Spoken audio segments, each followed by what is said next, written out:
Hi everyone, my name is Cheryl. Welcome to my Happy Handcraft Studio. First of all, thank you to everyone who leave such wonderful, encouraging comments. It is really a pleasure to read them. Thank you so much. So for this episode, I'm going to talk about my stitching. I have some stash enhancements. I'll show you my temperature blanket, how that is coming along. I have the makes that I've been making for charity. I have quite a few different kinds of things there. And then finally, a book review. So first of all, I had a question about this pattern. So this pattern is Fox and Rabbit's 2020 Mystery Sal. Now called Friends and Family. Now it is a paid-for pattern on their website. And for colors, I took out all my reds and pinks and used them to make the sampler. I love it. So we had a great get-together at Stitching at the Library on Saturday. And we had a couple of new people join us, which was wonderful. Rachel shared her beautiful lace work. It was amazing. And Cross Stitch Joe joined us as well. Cross Stitch Joe is Joelle. And she has a new pattern that she's just released called Wizard of Oz. Wizard of Oz Biscornu. And I'll show that here. Her patterns are available on Etsy. She also has Dottie's Scotties. It makes me want to have Scotties. Like, it is just such a cute pattern. I think the pattern I'll be purchasing is Count It All Joy.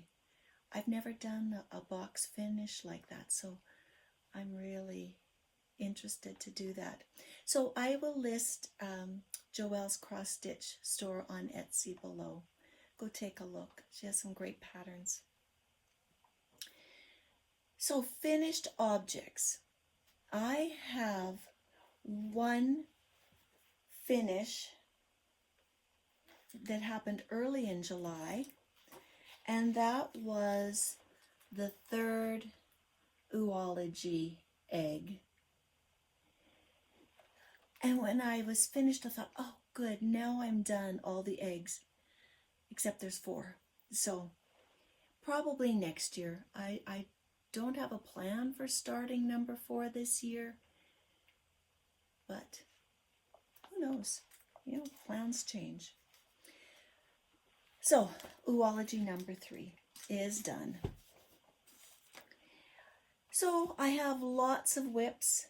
I have what I call my monthly whips. So, I have certain days assigned to specific projects.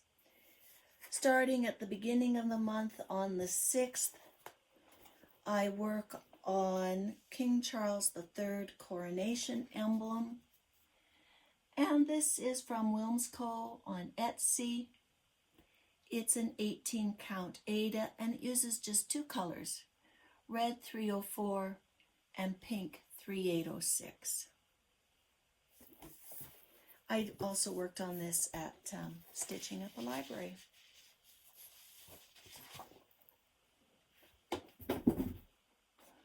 The next monthly piece is, oh, it's down here. The next monthly piece was my birthday start, and that is Simplicity Vintage.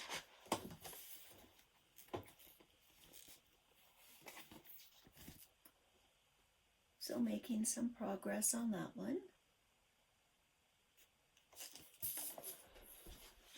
This one is a dimensions kit, so I'm using the called for, or the included floss and fabric. It's an 14 count white Aida.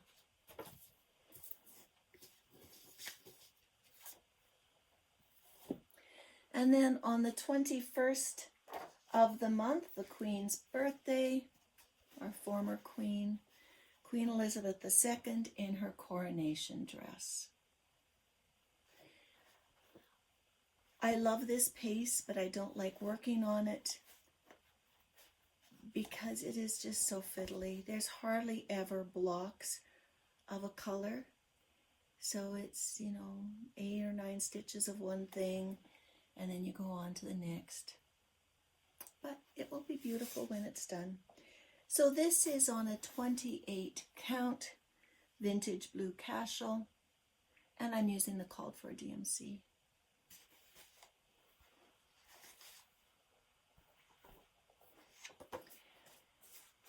So on Semi-Sane Stitchers, I took part in the Choose My Whip project. And for this one, you put up a couple of pictures of projects, and then the members vote which one you should work on. So one of the ones they chose for me to work on was Hoity Toity. And for this, you need to put in at least 500 stitches. So I've been working on this band right here. This is a 32 count antique white Lugana, and I'm using the called for DMC.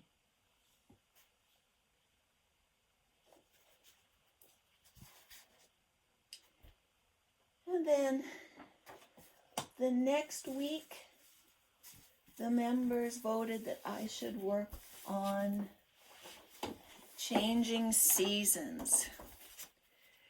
So I've been working up in this corner. And I'll include a photo so you can see the whole project. I like it. I'd like it done. So that was Fox and Rabbit's 2022 Mystery Sal. It's on a 32 count Belfast Natural. And I chose my own colors. And I can't think offhand just what they are. But that one it's actually great to work on because, again, you have those nice big blocks of color. So right now I'm just working on the border. So when I work on it, I can get a lot of stitches in really quickly. So for me, July was Joyful July, or as the City Stitcher reads it, Joyful Judy. It's close. It's close. Judy is also joyful. Joy is one of her keywords, I think. All right, so for Joyful July, I've been working on my seasonal pieces, and I have them on a tiny decision wheel. And so far, I think I've gotten to most of them twice. So this first one is called Christmas Ball, and it is an xcrossstitchpattermx on Etsy. Oops. And I'm stitching it on 27 count Black Linda. And that's what it's going to look like. Was there?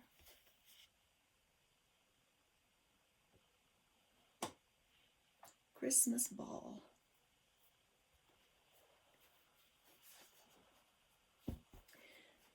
And from the same company, I'm working on Christmas Deer.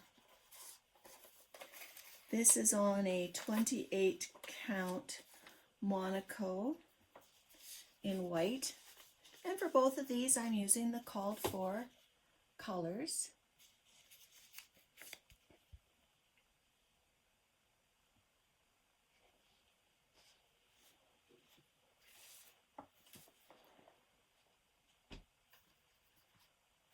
Okay, and the next Christmas one is Christmas Snow Globe. This is on linen. It's from Permian of Copenhagen, 28 count.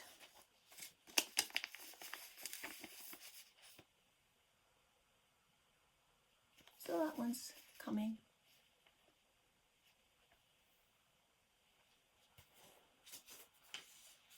It's great to be getting stitches into these projects. All right, so the next one are my two Prairie Schoolers. And these are on an 18 count putty khaki from Zweigart. And I'm using the called for DMC. Just get it on here so you can see it. All right. So here is what they look like. This one is the 2009.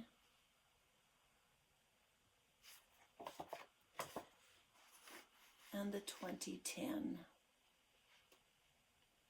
And choose my whip for this week. They chose this one. So with 500 stitches plus, I should be doing great on both of those. Again, it will be wonderful to have them done. And my last Joyful July piece is Merry Christmas. This is a Durene Jones pattern.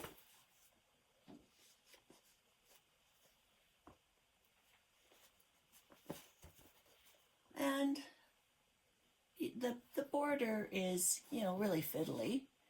But then there's some big blocks of color. So I kind of balance out. I'll do a big block, then I'll work on the border just to keep it going, keep it the interest. I'm not sure what this fabric is. It was an unknown piece.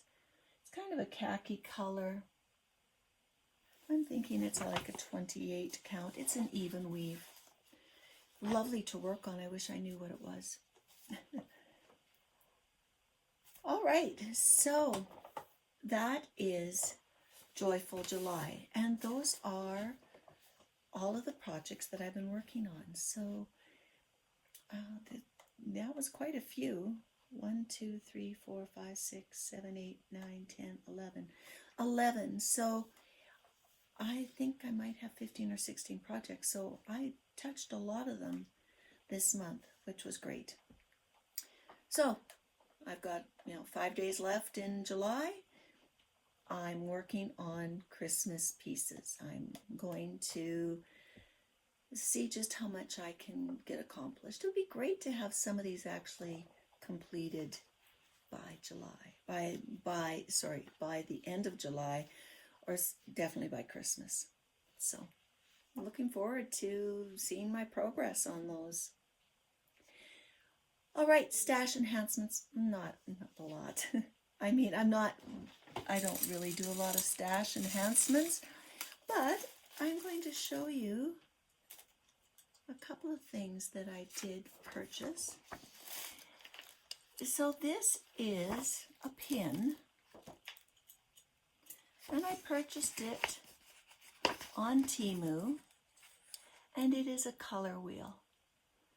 Now I think I'm just going to pin it to one of my bags or pin it to something in my sewing room just to have the color wheel. And it's great. It shows, the complementary colors, the triads. It's great. And it's beautiful. So it was all good. So like I said, I got that from Temu. And then I took a drive up to St. Albert. So that's about a 3.5, 4 hour drive up to visit 3 junior high friends. We try to get together most summers and just to catch up. It's wonderful. Time falls away when you're with your friends from junior high. Like you just pick up where you left off the year before. It was wonderful. It was really a great visit. So since I was in St. Albert, I visited their local needlework shop, which is Mr. Frame. So Mr. Frame now has some of the stock from Craft Connection that was in Edmonton. And I thought, I'm going to stop in. I'm going to see just what they have. Jen of Jen M. Bowman, this is her local needlework shop. and she talked about it when we were at the Stitch and Stash retreat, so I thought I'd drop in. And I found something. Not something I'd planned on getting, but I love it. I thought this was just a beautiful piece. Be joyful in hope. Love the color of the flowers. It's a navy Aida, and the colors are beautiful.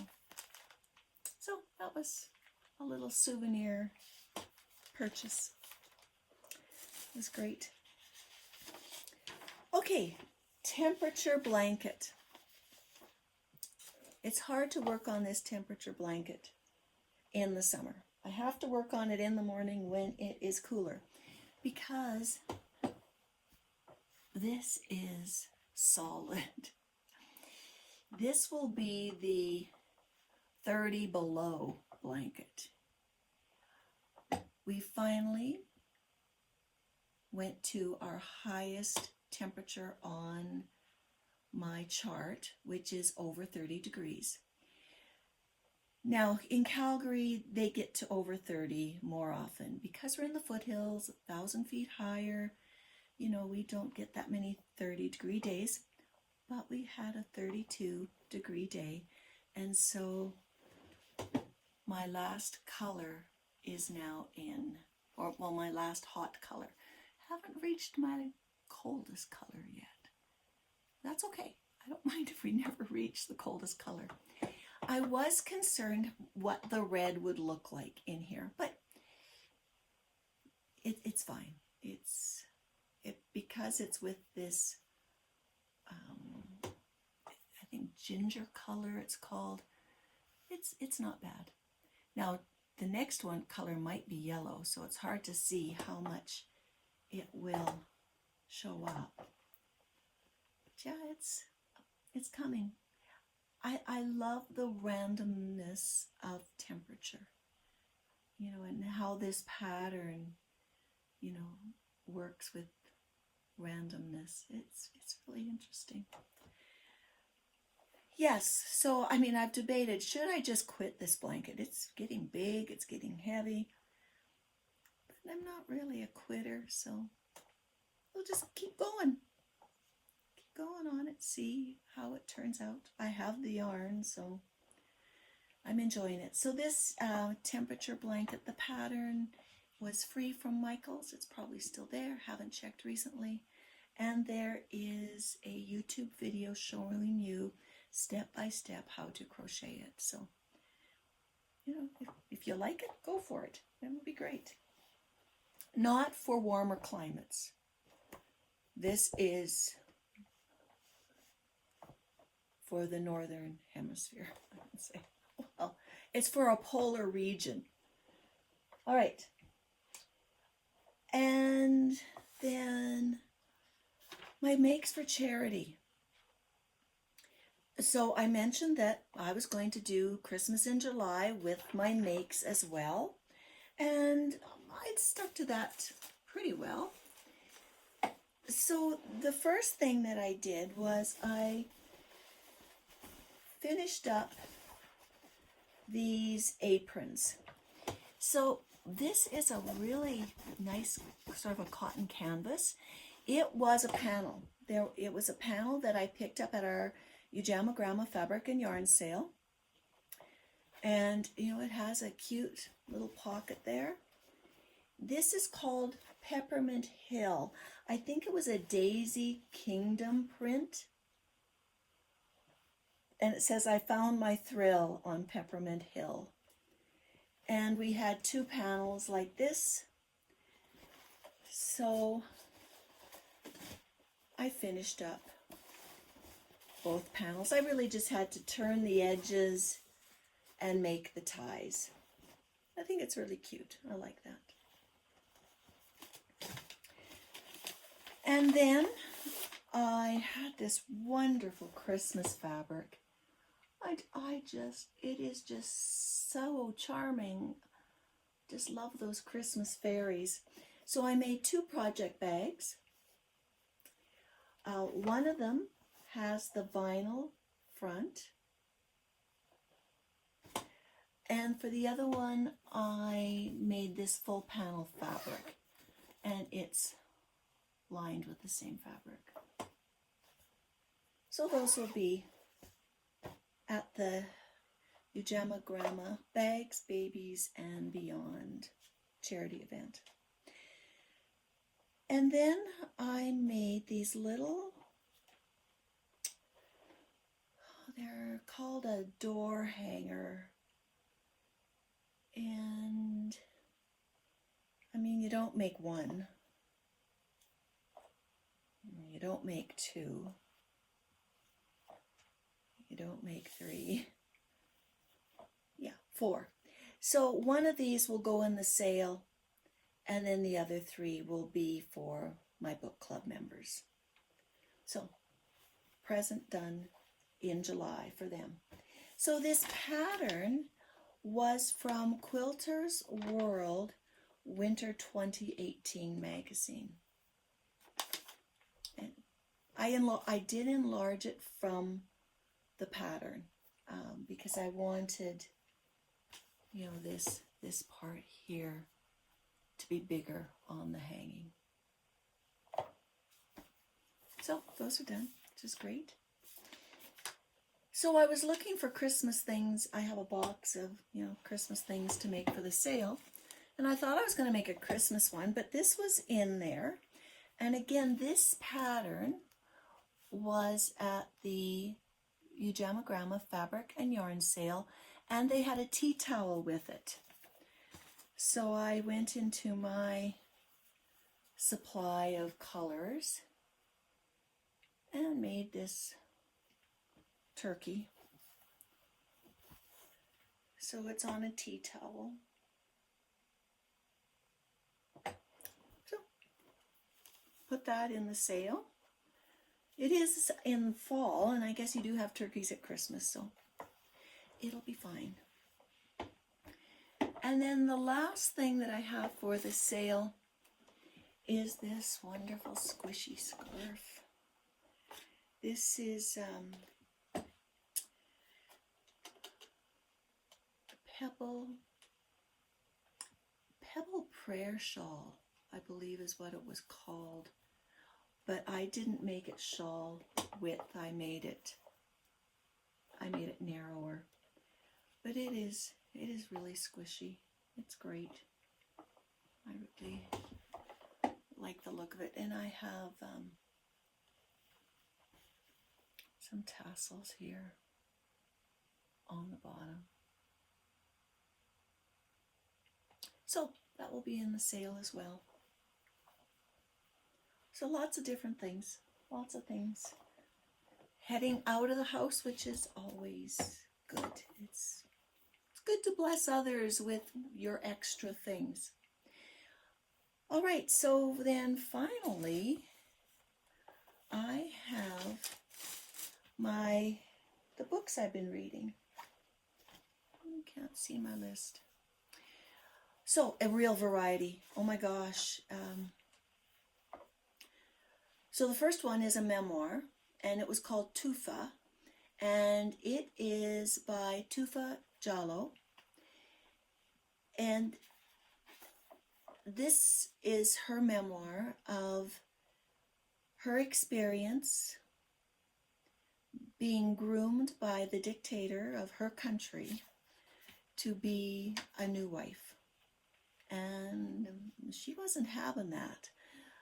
But what do you do when the most powerful person in the country wants to take advantage of you? And this tells her story of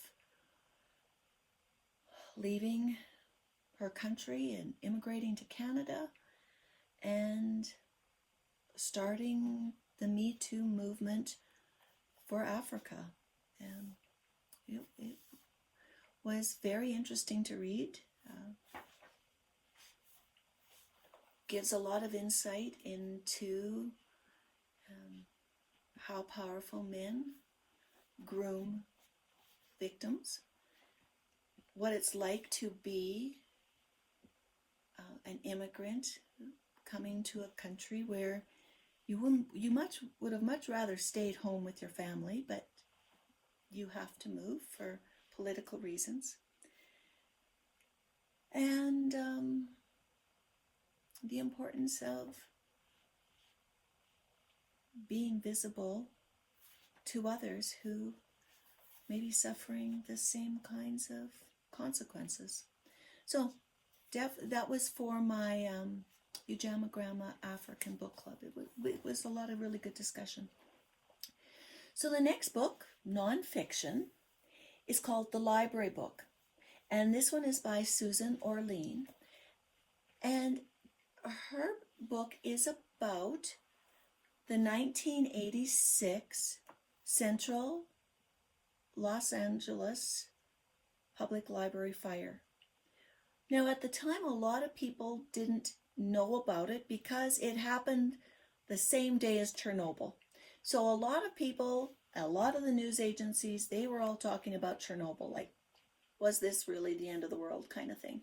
Well, that was the same time as the Central Library fire. And it's a book about the fire. It's a book about restoring books. It's a love letter to librarians, for sure. It's about arson,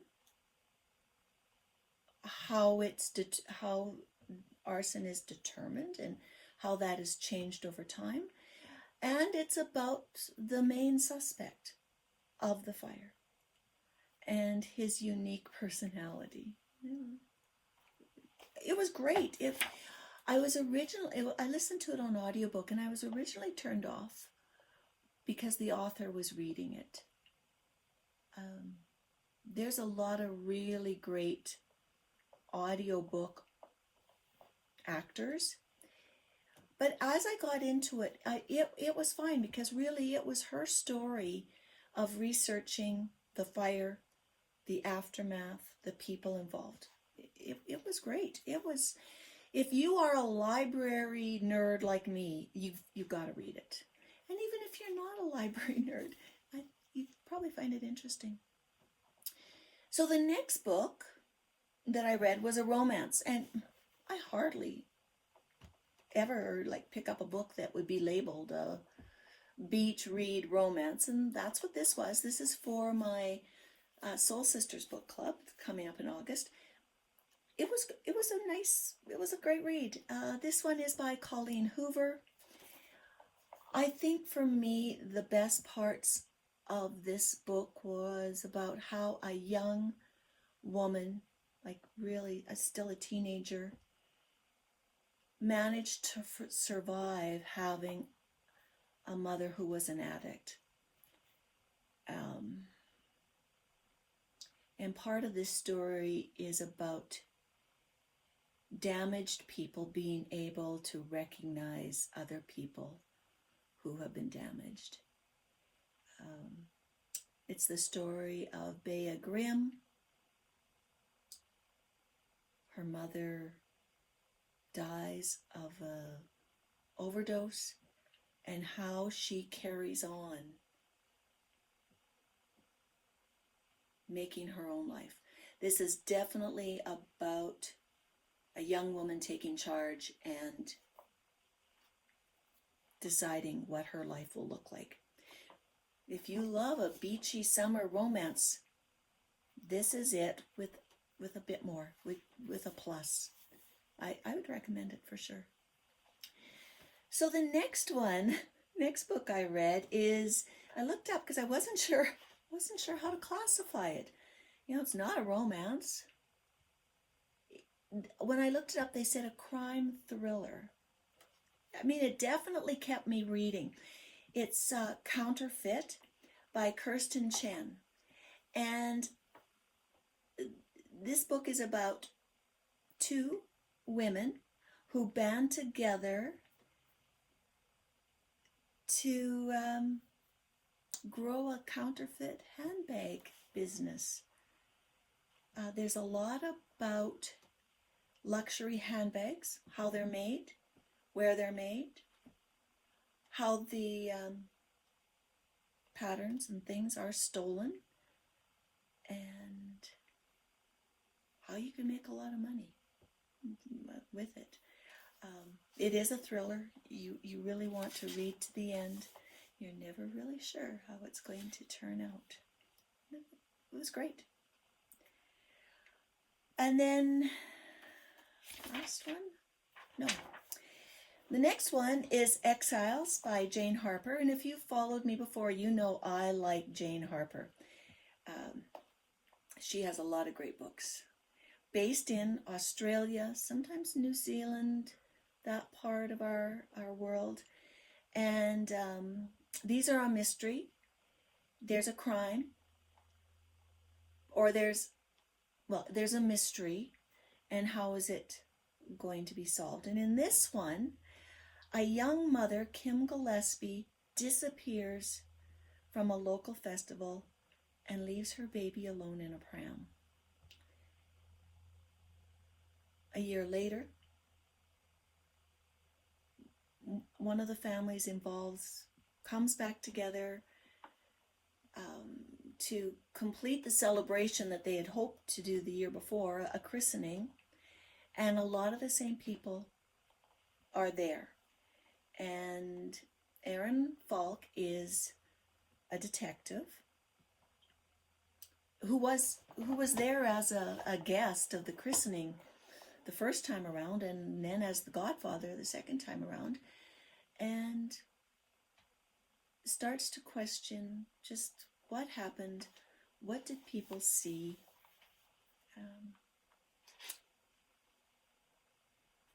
It was, I don't want to tell you anything else about this because that would give away the conclusion. But yeah, it was really good. So Exiles. And then the last book, this is a romance again. I found this through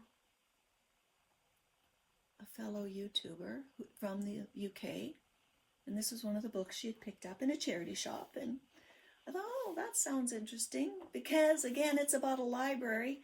This is called The Telephone Box Library by Rachel Lucas, and this is great because, you know, it's one of those happening in present day UK, but also it's in the area of Bletchley Park, which was like the code-breaking center for the Second World War. And so those two things are tied together in a great story. So Lucy was a teacher who needed to go on stress leave. Teaching was really damaging her health, and so she decides to take a sabbatical. She has a chance to move to Little Maudley to kind of be a part-time caregiver for Bunty, who is like a 93-year-old resident of Little Maudley. She's a very gruff older person. But her and Lucy develop a lovely relationship, and Lucy settles right into Little Maudley. And part of the story is the setting up of the Telephone Box Library. Lovely, sweet story, historical base. It was great. You know, there's a book for everybody. You know, if you want books that are timely about current situations, there are books for you. If you're interested in the romantic past, there are books for you. You know, you just have to find what kind of books you enjoy. And I think you can tell that I enjoy a lot of different books. I don't stick to one genre. I read them all. Now, one of the reasons I read widely is that I'm involved in book clubs where other people are choosing the book. So what they choose is what I read. And then I also, follow people on YouTube who, bring out different books. And then a modern Mrs. Darcy. I love her podcasts and I get her newsletter. So there's always new books to put onto my list. Right now, I think I have about 17 books from the library upstairs. And I have no pressure to read 17. I have 17 books there. When one book is done, I look to see what appeals to me most of what's left. And when the book comes due, if I haven't read it, I just return it. Maybe I put it on my holds again. Maybe I don't. I'll read through it a little bit.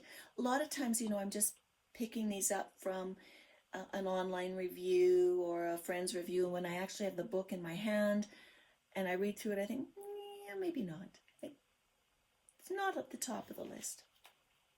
But some of them I think, oh yeah, I'm going to put a hold on this for a future read. All right, so I'm just going to continue doing what I do. I'm going to cross stitch, I'm going to knit, I'm going to sew, going to read. I've got a golf game tomorrow. I'm going to tend to my plants. Life is good. Hope everything is happy where you are as well. Thank you everyone for joining me. See you again next time. Bye-bye.